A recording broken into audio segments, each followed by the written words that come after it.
शहबाज शरीफ और उनकी इत्तेहादी जमातों ने एक और पेट्रोल बम गिरा दिया है। अवाम पेट्रोल के बेकाबू होते दामों पर सीखपा हो गए। हुकूमत ने अवाम का जीना मुश्किल कर दिया और इमरान खान ने हुकूमत की नाअहलियों पर खुलकर तनकीद की। बेहतरीन सा मौजूदा हुकूमत इल्ज़ाम ये भी लगाती जी आप लोगों ने कर्जे बहुत लिए, कर्जे के हवाले से बात करते हैं कि आपने जब टेक ओवर किया था तो आपका डेट जो पिछली हुकूमत छोड़ के गई थी, उसके बाद आपने जो 25 ट्रिलियन पे लेके गए थे वो कितना इंक्रीज था। तो मुशर्रफ साहब 6 ट्रिलियन सिर्फ छोड़ के गए थे, इन्होंने 8 साल के बीच में उसको 25 ट्रिलियन पे लेके चले गए। तो ये नहीं बताते ये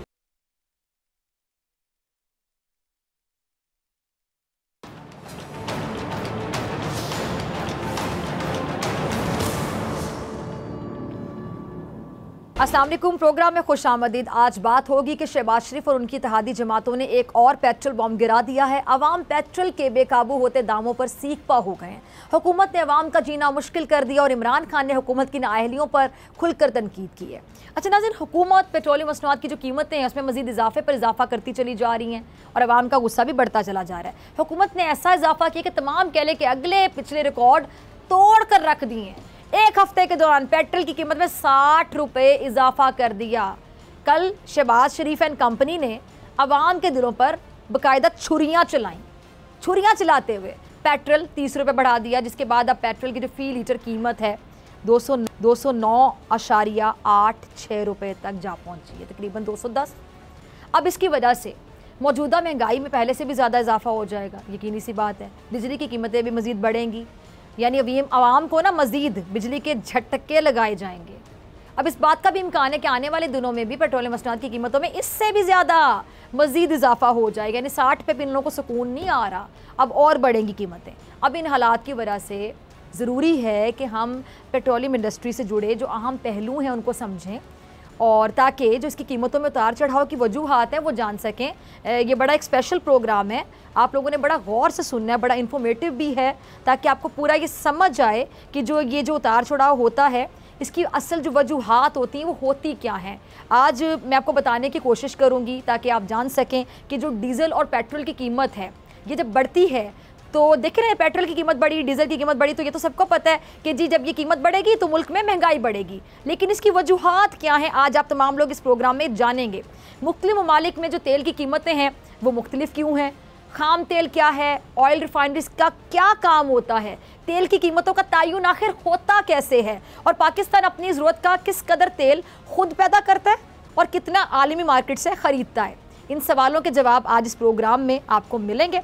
सबसे पहले ये जानें कि इस वक्त दुनिया भर में दरियाफ्त शुदा जो तेल है उसके ज़खायर 1700 अरब बैरल के आसपास हैं। कितने? 1700 अरब बैरल के आसपास। अब इसमें से जो ओपेक ममालिक हैं उनके पास तकरीबन 70% जो खाम तेल है उसके ज़खायर मौजूद हैं। और ये तेल पैदा करने वाले जो ममालिक हैं इनकी जो तंजीम है जिसमें सबसे अहम मुल्क सऊदी अरब है, और जो दीगर ममालिक हैं उनमें कतर है जी, मुत्तहिदा अरब अमारात हैं, वेनेज़ुएला, इस समेत 15 ममालिक और शामिल हैं।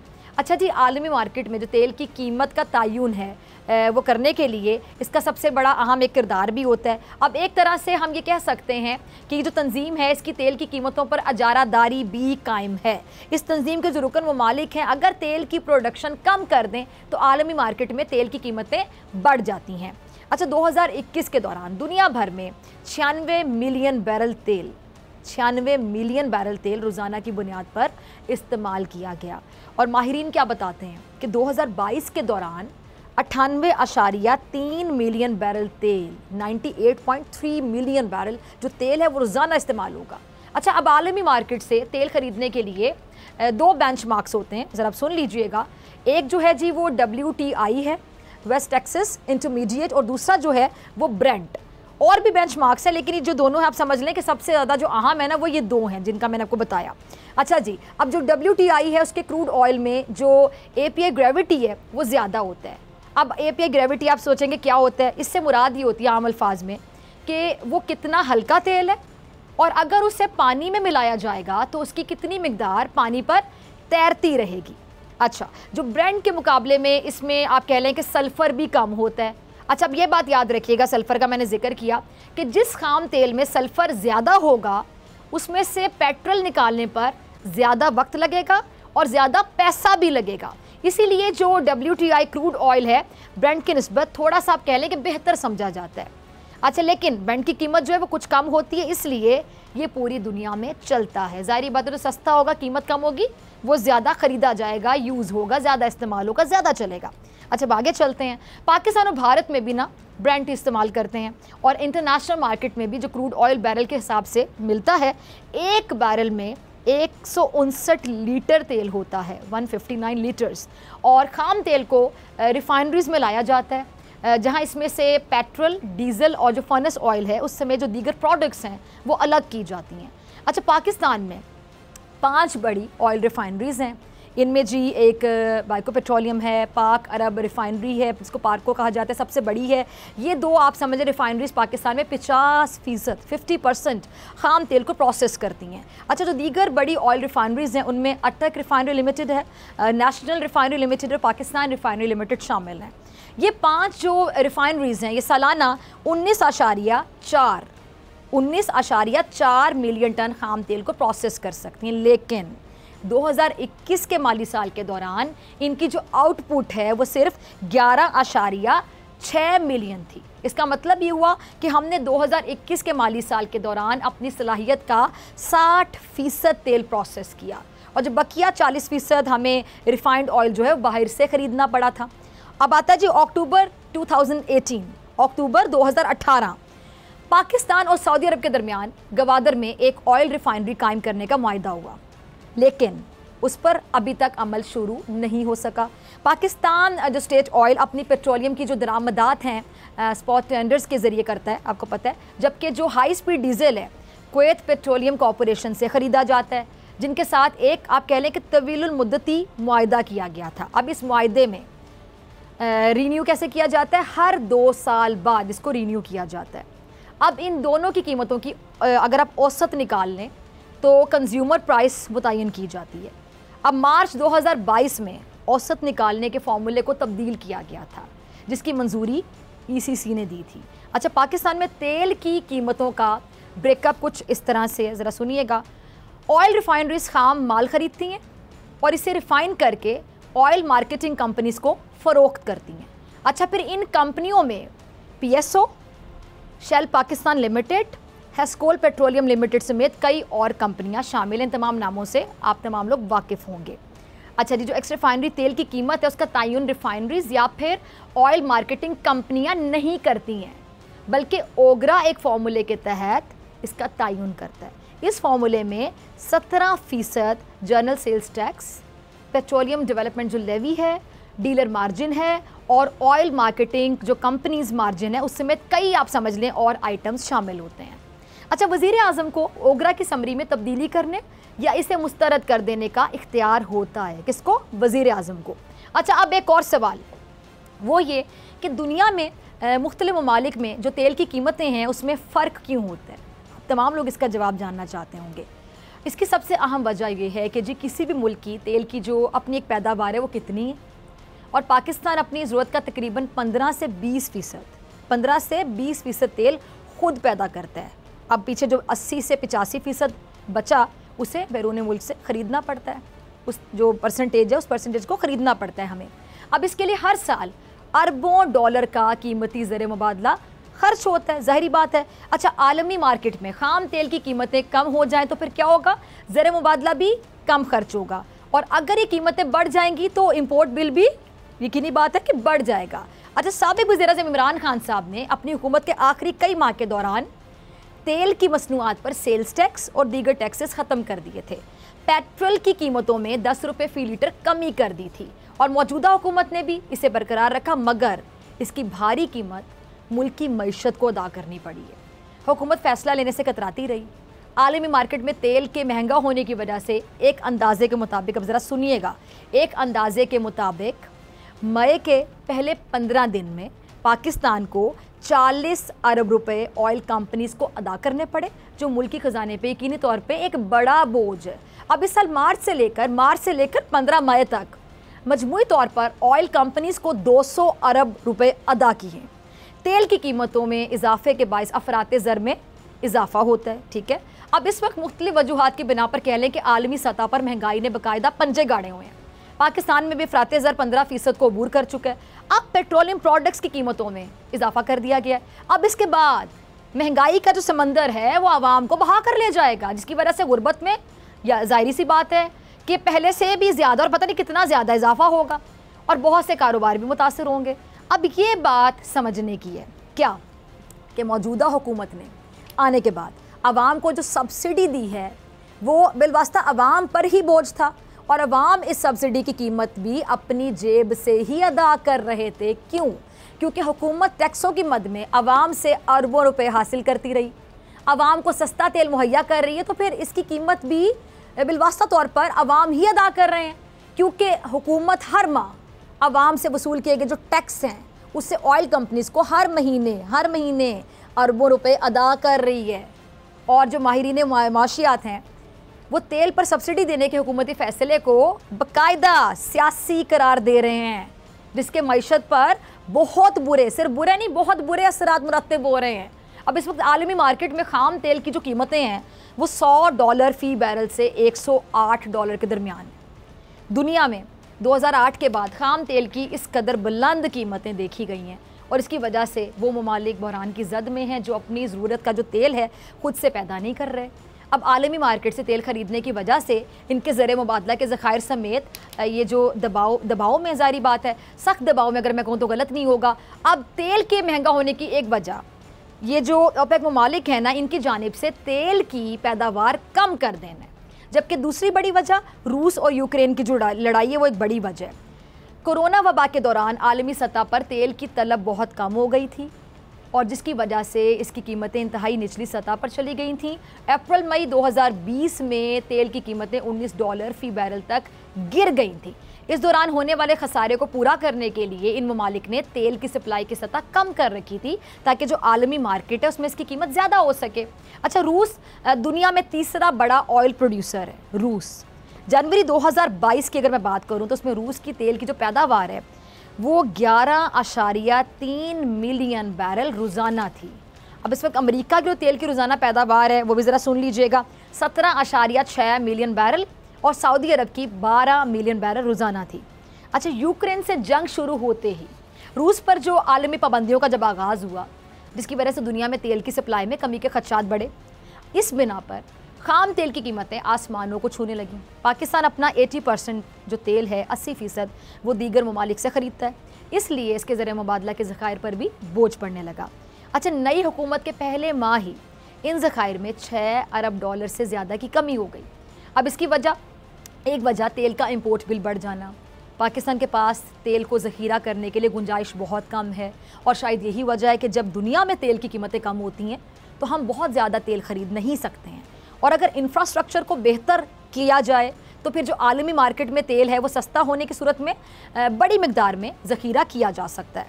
अच्छा जी, इंटरनेशनल एनर्जी एजेंसी के मुताबिक तमाम मेंबर ममालिक जो हैं उनके पास कम अज़ कम 90 दिन का तेल ज़ख़ीरा करने की गुंजाइश होनी चाहिए, 90 दिन का। अच्छा, पाकिस्तान इस मेयार से बहुत पीछे उसके पास चंद रोज़ से ज़्यादा की गुंजाइश मौजूद नहीं है। हमारे पास चंद रोज़ से ज़्यादा की गुंजाइश मौजूद नहीं है, हालांकि 90 दिन। अब पाकिस्तानी जो मईशत है और जो तेल है इसका एक बहुत गहरा ताल्लुक़ है। गुज़िश्ता हुकूमतों ने मुल्क में तेल के ज़खायर की तलाश में अगर मैं कहूँ कि बहुत कोताही का मुज़ाहिरा किया तो गलत नहीं होगा, आप सब अग्री करेंगे।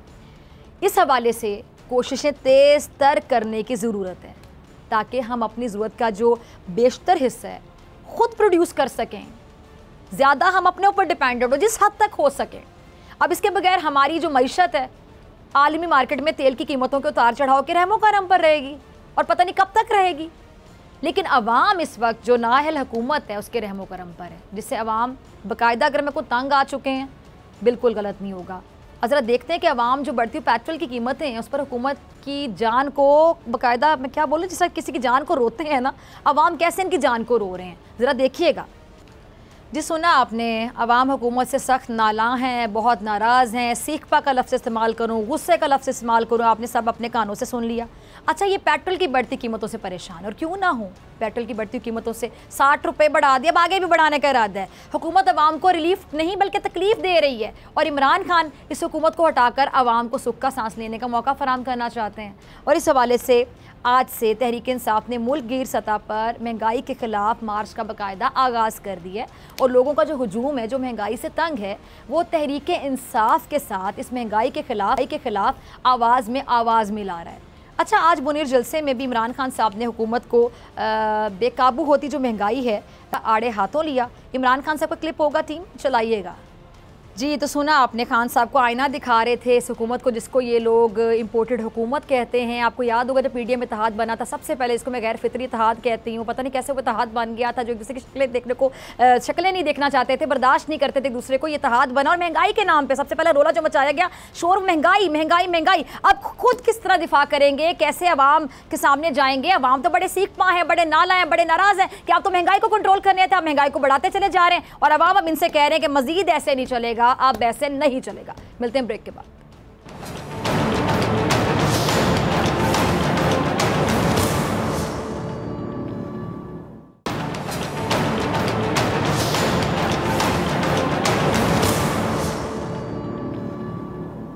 वेलकम बैक नाजरीन। शहबाज हुकूमत के वज़रा का कहना है कि पेट्रोल और डीजल की जो कीमतें हैं वो ना बढ़ाते तो मईशत डूब जाती। पेट्रोल की कीमतों में इजाफे के बाद स्टॉक एक्सचेंज में भी शदीद मंदी।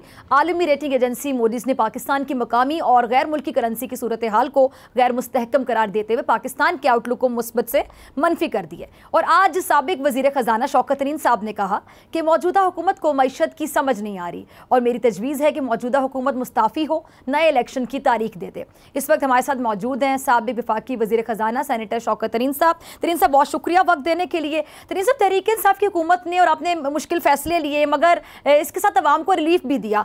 आपके दौर में एक्सपोर्ट बढ़ रही थी, GDP बढ़ा, डॉलर की जो कीमत है एक हद तक थी, मगर ये जो मौजूदा हुकूमत है, जो खुद को एक्सपीरियंस भी कहती है, तजर्बाकार भी कहती है, ये क्या कर रही है? हुकूमत अवाम पर महंगाई के बॉम्ब पे बॉम्ब गिराए चली जा रही है और आप लोगों पर सब्सिडी देने का इल्ज़ाम लगा रही है। देखिए जी, ये कुछ भी नहीं कर रही। इनका मसला ये था कि जब ये आए तो ये बुलंद बाग इनके दावे थे कि हम लोग तो जो थे वो सिलेक्टेड थे, हम बिल्कुल नाअहल थे। लेकिन इस सिलेक्टेड नाअहल हुकूमत ने 2 कंसेक्यूटिव सालों में 5.5% से ज़्यादा ग्रोथ दिखा दी, जो कि 2004-05 के बाद पहली दफ़ा, और उसके बाद record remittances, record exports, record revenues, जो है रिकॉर्ड हमारी एग्रीकल्चर ग्रोथ, रिकॉर्ड LSM मार्च के महीने में 27%, ओवरऑल 10.4%, और रिकॉर्ड हमारे सर्विसेज सेक्टर की जो ग्रोथ हुई। उसके अलावा 5.5 मिलियन नई जॉब्स क्रिएट की गई। तो हर तरफ अगर आप देखें, इनके ये नंबर्स इन्होंने ही फाइनलाइज किए हैं, हमने नहीं किए। और उसके बीच में फिर ये डेट की बात कर रहे हैं कि डेट ले लिया इन्होंने, पता नहीं 80%, ये तो 80% नहीं जी, 72% हमारा डेट ज़्यादा हुआ, लेकिन 72% हमारी इकॉनमी भी बढ़ी, तो 64% डेट टू GDP है 60। और ये बड़ी कन्वीनियंटली ये इकॉनमी के बारे में नहीं बताते, ये डेट के बारे में बताते हैं। तो ये तो इन मफरूज़ों के ऊपर इन्होंने लोगों को बेवकूफ़ बनाने की कोशिश की। लेकिन अब जब आए और इनके हाथ पांव फूल गए, बिकॉज हमने जो 4 महीने की रिलीफ दी हुई थी वो हमने काउंट की हुई है और इनको कई दफ़ा बता चुका हूँ मैं। और उसके बाद ठीक है, हमने $90 के ऊपर वो रिलीफ दी थी और उसके बाद वो बढ़ गई, प्राइसेस बढ़ गई। तो इनको चाहिए था ना कि उसे सद्देबात करते, उसका डिसीजन पहले लेते और सद्देबात करते। और हमारे जो था प्लान्स में, और इनके लिए हम छोड़ के गए कि भाई आप रूस जाएं, रशिया जाएं, और वहाँ से हमने उनके साथ बात भी कर ली थी। तो मेरा मतलब ये है कि उसके बाद आप जो 3-4 महीने हमारे पास थे उसमें ये उसको टारगेटेड सब्सिडी की तरफ जाते तो ये एक्शन ही नहीं लिया। इनका पहले ख्याल था कि हम पता नहीं रहेंगे नहीं रहेंगे, रहेंगे नहीं रहेंगे, और उसके बाद फिर जब इनको समझ लगी कि ये IMF जो हिलने वाला नहीं है, तो इन्होंने एकदम 60 रुपये बढ़ा दिए। 60 रुपये आप 4 दिन में बढ़ा रहे हैं लोगों पे। खुदा का कोई नाम लें, लोगों पे तरस करें। और तरीन साहब सुने, ये अभी 10-20 रुपये और भी बढ़ने के चांसेस हैं। जी, कैन यू इमेजिन।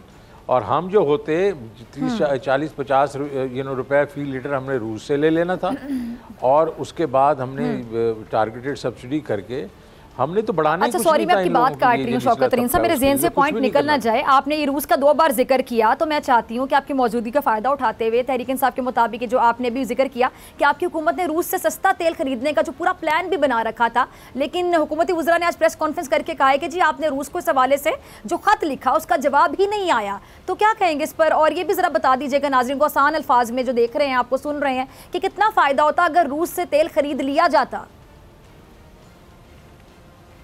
देखें, पहली बात तो यह है कि ये तो इनकी फाइल्स पे है, ये भी इन्होंने भी कहा है कि ये इन्होंने ख़त लिखा था उसका जवाब नहीं आया।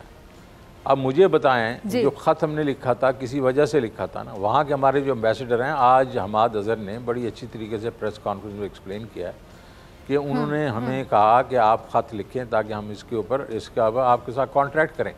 और हमाद ने कहा कि भाई हमें अप्रैल में ही हमें डिलीवरीज चाहिए।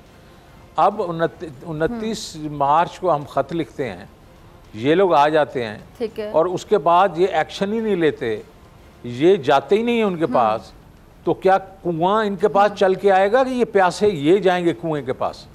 तो मेरा कहना उनको ये है मिर्ज़ा साहब को कि कौन आपके घर पे लोग सस्ता तेल देने आएंगे? क्या बातें कर रहे हैं? नहीं, ये असल में ये इनकी नियत ही नहीं है, क्योंकि इनकी मंतक आम आदमी को तो फिक्र नहीं है इनको।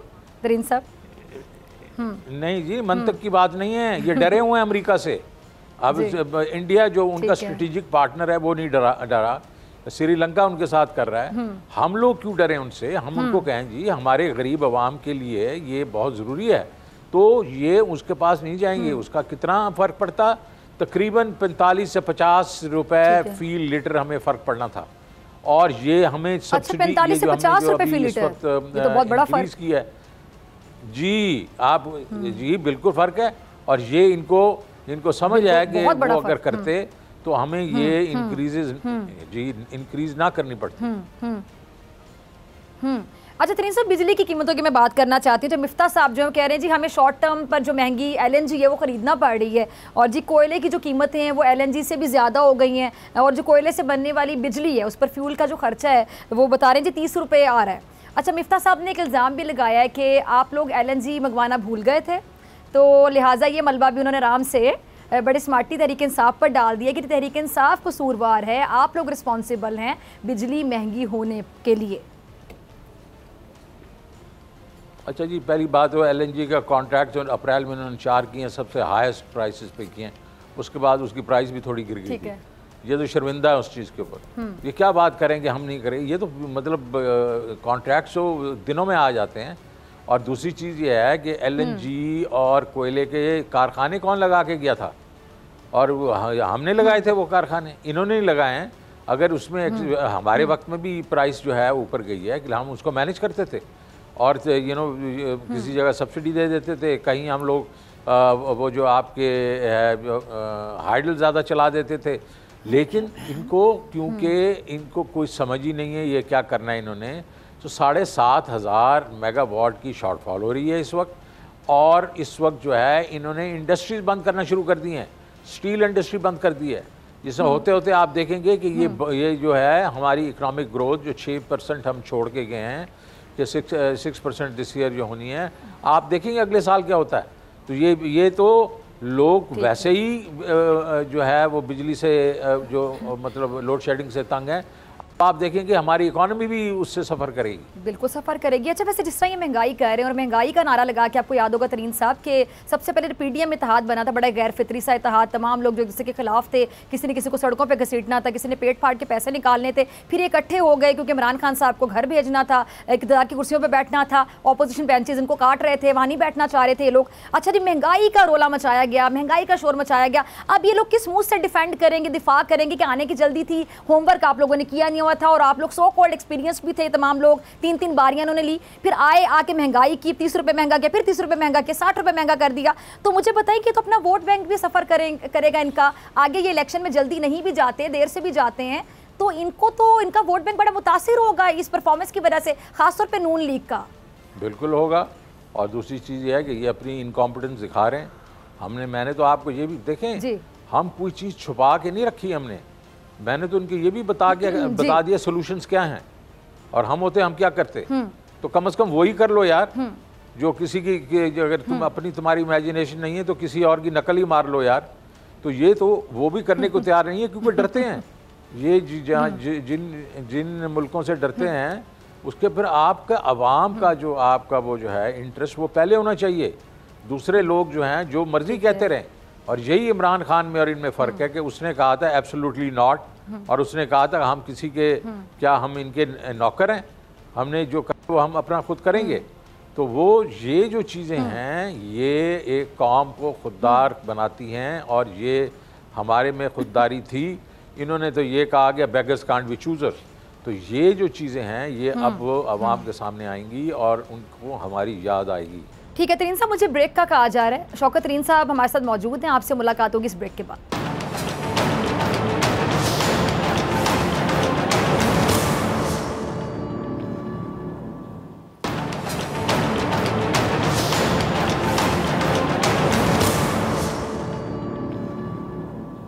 ब्रेक के बाद खुश आमदी। शौकत तरीन साहब हमारे साथ मौजूद हैं। तरीन साहब मैं आपकी तरफ आना चाहूँगी। अच्छा तरीन साहब, मौजूदा हुकूमत इल्ज़ाम ये भी लगाती जी आप लोगों ने कर्ज़े बहुत लिए, कर्ज़े के हवाले से बात करते हैं और कहते थे कर्ज़े लेने की वजह से जो इकॉनमी है, मईशत है, ये तबाह कर दी आप लोगों ने। और मिफ्ता इस्माइल साहब के मुताबिक 71 साल में 25,000 अरब का कर्ज़ लिया गया। गुज़िश्ता 4 साल के दौरान इसका 80% यानी 20,000 अरब का कर्ज़ लिया गया।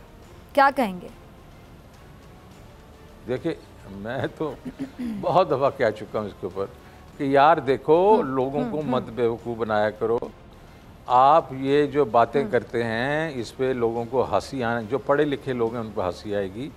पहले तो 20 ट्रिलियन नहीं है, 18 ट्रिलियन है। लेकिन 18 ट्रिलियन है, ठीक है, 20 नहीं है, 18 तो है। और 18 जो है वो 72% है, ये ग्रोथ हुई है हमारे वक्तों में। लेकिन ये दूसरी साइड इक्वेशन की नहीं बताते। इनके वक्त में जो हमारी जीडीपी का हुजम था वो 39 ट्रिलियन था। हमारे वक्त में वो हुजम चला गया है 67 ट्रिलियन पे, वो भी 72% ग्रोथ हुई है। तो हमारी जो डेट टू जीडीपी है वो 64% है, इनकी भी 64% थी। तो ये अब हम निकाल दें लोगों के। अब मैं सिर्फ ये पूछता हूँ इनसे कि आपने जब टेक ओवर किया था तो आपका डेट जो पिछली हुकूमत छोड़ के गई थी, उसके बाद आपने जो 25 ट्रिलियन पे लेके गए थे वो कितना इंक्रीज था।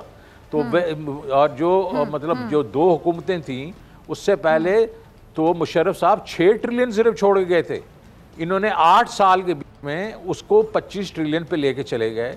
तो ये नहीं बताते ये, और वो जाहिर है ना क्योंकि ये सिर्फ ये तासुर देना चाहते हैं कि हमने ये कर्जे बहुत हो गए। तो मैंने दूध का दूध पानी का पानी करके रख दिया। ये इनके स्टेटेड अपने जो हैं नंबर्स हैं, ये कहेंगे तो मैं इनको टीवी स्टेशन पे मेल कर मतलब सामने दिखा दूंगा।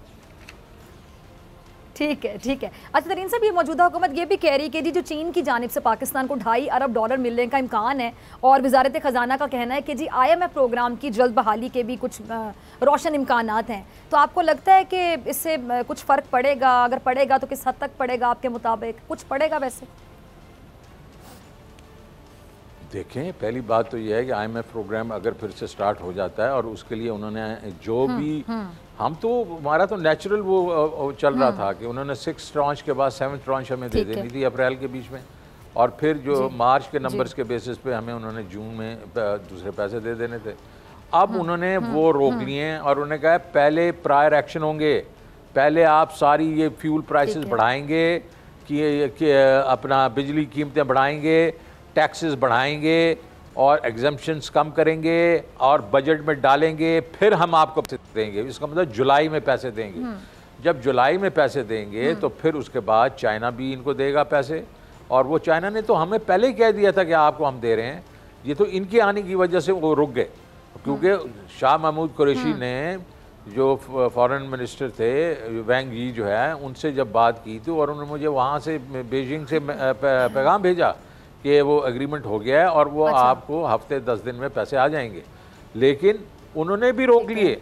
सऊदी अरेबिया के पास गए, उन्होंने भी कहा कि हम जब IMF करेगा तो हम आपको एक्सटेंशन उस वक्त देंगे जो $3 बिलियन दिया हुआ है, और वर्ल्ड बैंक ने, एशियन डेवलपमेंट बैंक, सब ने कहा कि हम जब तक IMF साइन नहीं करेगा हम आपको पैसे नहीं देंगे। लेकिन एक दफ़ा इन्होंने IMF जो है टेक्निकल इन्होंने अगर वो एग्रीमेंट कर लिया तो ये पैसे जून नहीं तो जुलाई के बीच में आना शुरू हो जाएंगे।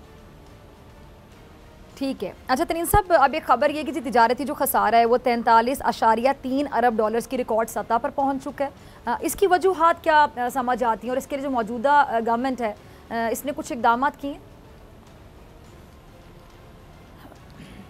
मौजूदा हुकूमत ने तो सिर्फ ये किया है कि उन्होंने जो है कि वो बैन लगा दिया कई जो आइटम्स हैं। मैं होता तो 2-3 आइटम्स के ऊपर जो कि जिस कम्प्लीटली बिल्ट यूनिट्स गाड़ियों के या मोबाइल फ़ोन्स के या एक आधी चीज़ पे लगाता और बाकियों पे थोड़ी ड्यूटी बढ़ा देता, RD जिसको कहते हैं।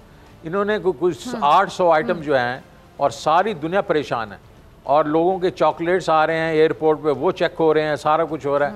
तो इन्होंने बस सिर्फ यही जो भी हाफ हार्टेड इन्होंने किया। अदरवाइज़ मैं आपको बताता हूँ ये सारा सुपर साइकिल की वजह से जो आपका करंट अकाउंट डेफिसिट ऊपर गया है और हमारे 9 महीने थे और उसके बाद 10वां महीना भी आप लगा लें, उसमें $13.8 बिलियन का करंट अकाउंट डेफिसिट है।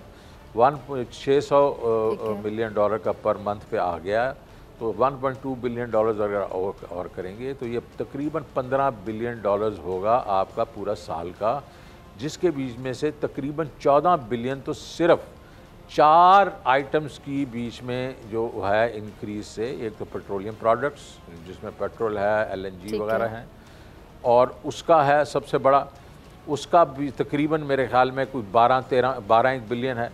बिलियन 12 नहीं, मेरे ख्याल में 9 से 10 बिलियन है। 3 बिलियन जो है वो आपका है वैक्सीन्स का। उसके बाद बिलियन आपका कोयले का, बिलियन एडिबल ऑयल का, तो 14 बिलियन इसको आप समझ लें। तो वो और 15 में से तो यही है मतलब 14। तो ये जिस वक्त जो है ये नीचे चली जाएंगी प्राइसेस, तो ये करंट अकाउंट भी ये नीचे आ जाएगा जो डेफिसिट है, और इन्फ्लेशन भी कंट्रोल हो जाएगी। और यही हम लोग कहते थे और ये मानते नहीं थे। अब इनको ये करना पड़ रहा है तो करके दिखाएं ना हमें। तरीन साहब, ये डॉलर की कीमत के बारे में ना आवाम बड़ा हमेशा सोचती भी रहती है, आवाम में तशवीश भी पाई जाती है। इसके बारे में ज़रा बताइए कि डॉलर की जो कीमत है वो कहाँ तक जाएगी और क्या जो मौजूदा हुकूमत है ये माजी की तरह जैसा कि एक्सपीरियंसड है, आप लोगों ने आते ही बताया था कि जी ये मसनूई तरीके से डॉलर की कीमत को कैसे नीचे लाते थे, तो ये जो तजर्बाकारी है, ये एक्सपीरियंस जो है दोबारा भी इस्तेमाल किया जाएगा। और अभी कल से मीम्स भी चल रही हैं कि जी जो डॉलर है, पेट्रोल जो है वो डॉलर से ऊपर चला गया, चलेंगे तो सही हो गया ना कि जो पेट्रोल है ज़्यादा महंगा हो गया। देखिए जी, जब आप एक्सचेंज रेट को आप कहते हैं कि ये मार्केट बेस्ड होगा और ये स्टेट बैंक उसको मॉनिटर करेगा, उसको मैनेज करेगा, इसका मतलब मार्केट फोर्सेस उसको ऊपर भी लेके जाएंगी, नीचे भी लेके जाएंगी। अब उसके बीच में एक बेंचमार्क होता है रियल इफेक्टिव एक्सचेंज रेट, जो कि आपकी करेंसी और बाकी आप कंपेटिटर्स की करेंसी के बेसिस पे डिटरमिन किया जाता है। वो इस वक्त जो चल रहा है वो 180-182 पे चल रहा है, 180-81 पे चल रहा है। ठीक है। तो आपके रुपए की असल कीमत तो ये है। लेकिन स्पेकुलेटर्स ने, जो वो लोग हैं जो समझते हैं कि इस वक्त इनकी जो है जो पॉलिसी मेकिंग जो कमज़ोर है और इनके पास इतने पैसे नहीं हैं कि ये हमें डिफेंड कर सकें, तो वो उन्होंने एक्सपोर्टर्स ने बाहर पैसे रखना शुरू कर दिए हैं। इंपोर्टर जल्दी जल्दी एलसीएं खोल रहा है, या आपके फ्री लांसर जाएंगे IT वाले, उन्होंने पैसे बाहर रखे हुए हैं और यहाँ कन्वर्जन हो रही है आपके रुपए की डॉलर्स में ब्लैक के थ्रू। और जब वो ब्लैक में आपका रेट ऊपर जाता है तो इंटरबैंक भी ऊपर जाता है। तो ये सारी इनको समझ जब अच्छा वो किसकी वजह क्या होती है, वजह वो है पॉलिटिकल अनसर्टेनिटी और इकोनॉमिक डिसीजन मेकिंग की अनसर्टेनिटी, उसकी वजह से ये हो रहा है। अदरवाइज़ आप देखें ना, मार्च 1-2 को हम 178 पे छोड़ के गए थे और यहाँ देखें जब इंस्टेबिलिटी आई तो पहले वो नीचे गया, फिर ऊपर थोड़ा सा आया और फिर नीचे जाना शुरू कर दिया उसने। ठीक है जी, शौकत तरीन साहब बहुत शुक्रिया आपके कीमती वक्त के लिए। इसी के साथ मुझे ज़रूरत आपसे मुलाकात होगी इंशाल्लाह पीर के रोज़ सेम टाइम सेम चैनल। अगर ज़िंदगी ने वफ़ा की, दुआ में याद रखिएगा, अपना बहुत ख्याल रखिएगा। अल्लाह निगहबान।